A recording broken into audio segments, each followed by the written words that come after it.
Sekarang ni dah ramai dah pakai langsir yang jenis zebra blind ni. Sebab apa kalau korang pakai design sini, tak perlu berfikir nak design bunga-bunga ke, nak basuh ke apa kan.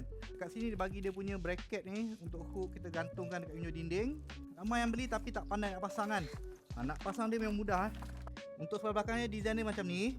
So kat sini dia ada bagi bracket guys. Lepas tu sini ada lubang, korang boleh drill korang punya dinding rumah tu. Just masukkan je, masukkan sini satu, tekan sikit, so dia akan lock Pastikan korang drill satu kat sini, satu lagi kat dinding sebelah hujung macam tu saja dia punya step untuk nak pasang. So bila korang pasang nanti, dia akan jadi macam ni Okey, kedudukan dia macam ni. Bila nak turunkan, just tolakkan saja. Nampak dia akan turun dengan cantik Bila sampai nanti korang kena keluarkan yang bulat ni, masukkan sebelah dalam.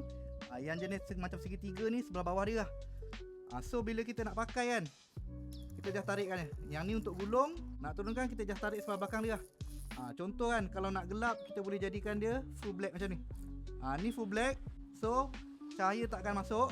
Nak jadikan dia ada cahaya separuh, kita jadikan dia zebra macam ni. Memang cantik. Pastikan untuk membuat pembelian ni, ukur dulu korang punya tingkap tu kan. Takut salah beli. Kalau beli terlebih tak apa, tak ada masalah. Sebab apa?